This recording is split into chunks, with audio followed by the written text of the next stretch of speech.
The New York Knicks finally figured it out. After playing at an around 500 level for most of the season, going into the All-Star break, but more specifically after the All-Star break, the Knicks are finally starting to figure things out, and they're playing at a much higher level. And it seems like the addition of Josh Hart, although seeming like a small addition at the time, has really played big dividends for the Knicks. But quickly, before we get the video started, for those of you who may not know, I'm Juicy Sports, I make opinionated NBA content, and if you guys enjoy videos similar to this, hit that subscribe button, that like button, and that post notification bell. I also want to quickly mention that I recently started up an MMA channel, and if you guys are interested in that, the link will be in the description. But anyways, let's get into it.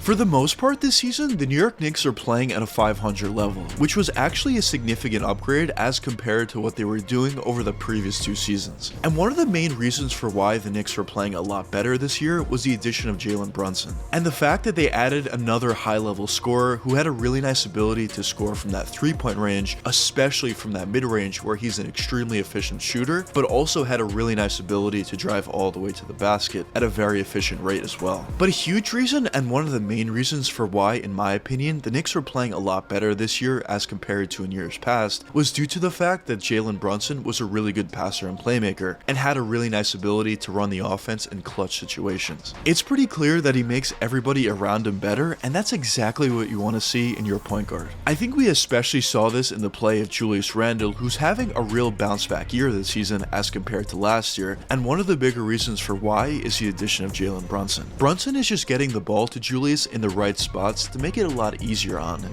But also Brunson is doing a really nice job at literally making everybody around him better. And I mentioned this in a lot of my videos, but I thought the Knicks needed a point guard for probably the past 20 seasons. And it seems like in Brunson they may have finally found their guy. The fact that he's not one-dimensional out there, either a great scorer or a great passer, is a real benefit to the New York Knicks. But especially the fact that he's a great passer and has a great mind out there is a real benefit. But as I mentioned, the Knicks have really taken their games to the next level going into the All-Star break, but more specifically after the All-Star break. As at this point, the Knicks are playing out of their mind, and they're currently on a 5-game winning streak and have an 8-2 record in their last 10 games. But now, the question is, why are the Knicks playing so much better in the second half of the season as compared to the first, when in the first they were already playing pretty decent basketball? Well, in my opinion, I think it comes down to a bunch of different reasons, but the first and main reason for why they're playing so much better now is the play of Julius Randle. Now, in the first half of the season, Julius was definitely playing very well and certainly had a bounce back year, but in his last few games, Julius is just playing out of his mind. He's playing very efficient basketball, but he's also putting up a ton of points as well. I think the fact that Julius doesn't need to facilitate out there for his teammates due to the addition of Jalen Brunson really has helped him out tremendously, and now he can more so focus on his individual scoring ability. And due to that, he has been a lot more efficient, and he's just putting up more numbers as well. Julius is doing a really nice job from that three-point range even, which is something he hasn't always done well in the past. He's also doing a really nice job from that mid-range area and also driving all the way to the basket. The way that Julius has been playing as of late has been really inspiring, to be honest. And that's certainly the main reason for why the Knicks are playing so well in this recent stretch. But the next reason that I want to touch upon is the addition of Josh Hart. Now, when you look at Josh Hart's individual scoring numbers ever since joining the Knicks, they're definitely solid numbers, but they don't jump out at you. But the main ability and the main benefit of having Josh Hart on your team is he does all the intangibles well. He plays great defense out there, he does a really nice job at boxing out effectively, he goes for the loose balls, he goes for rebounds, he spreads a court out effectively, and overall he just does all those little things very well for your team, which in turn makes all your other teammates out there better, and most importantly helps your team win. And I think the addition of Josh Hart has really paid dividends ever since he joined the team. Besides all the intangibles that he holds, just adding another guy that can hit that catch and shoot 3-point jump shot pretty consistently is a huge benefit, because now that opens up the paint for guys like Jalen Brunson and Julius Randle, and maybe even a little bit less so RJ Barrett, but just gives everybody out there a lot more room, which in turn makes their offense more effective, which also in turn makes everybody better out there. So in my opinion, although it might have seemed like a small addition at the time, I think the addition of Josh Hart has been a huge one for the Knicks and has really helped to turn things around significantly. Now, the last reason for why I think the Knicks have been so much better in the second half of the season as compared to the first is chemistry. Now, chemistry Chemistry is extremely important for any team in the NBA, but especially when you look at a younger team like the Knicks who haven't necessarily had the most success in the past,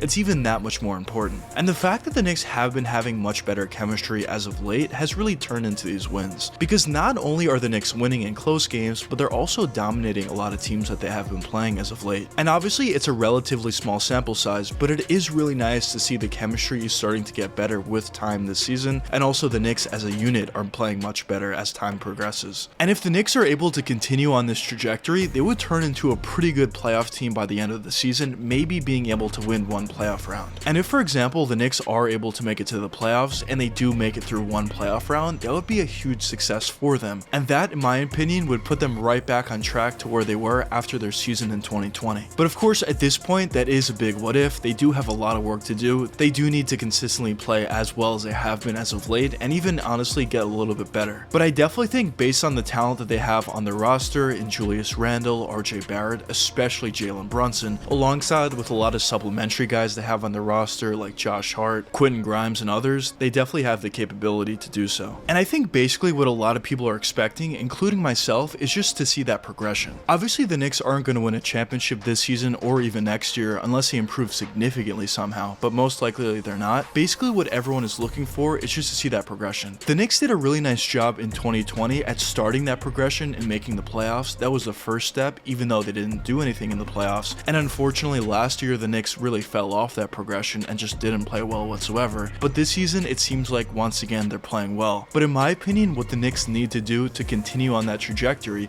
would be to win a first round playoff series, or at the bare minimum, make it competitive and don't just lose in 5 games. If the Knicks are able to play a pretty good team and make it competitive in the first round, I think that would be a really good thing for them. They would be getting that experience, that playoff experience that a lot of young guys need, but also it would be a nice starting point for them just to make it back there. But obviously if the Knicks were able to make it past the first round, a lot of guys on their team would get a ton of confidence, and even if they lose in the second round relatively badly, I don't necessarily think it would be a huge negative to them, as having that experience for young guys always trumps everything else. And then the following season after that, you would like to see them get a little bit farther, then the season after that a little bit farther, until eventually they turn into legitimate championship contenders. Now I don't think they're anywhere near that at this point. They're either going to need to add some significant talent, or some of their younger guys just need to improve significantly, but of course you would like to see them progress in that direction at the bare minimum. And one other thing that I do want to mention is I actually do think a lot of the younger guys the Knicks have on the roster do have pretty good potential going forward. For example, a guy like RJ Barrett I do think has pretty decent potential, even though this season he definitely has taken a little bit of a step back. I'm not necessarily sure if the Knicks are going to get a superstar now or really anytime soon, so I think the biggest thing for them is just to build within. Build through the draft, build through the younger players they already have on the roster, and just go from there. But I guess only time will tell what does end up happening with the New York Knicks. But anyways, let me know what you guys think in the comments. Do you think the Knicks are finally starting to figure things out and they could be a pretty decent playoff team, or do you not think so? But anyways, I hope you guys enjoyed the video, and if you did enjoy it, check one of these 2 videos popping up now, and until the next time, peace out guys.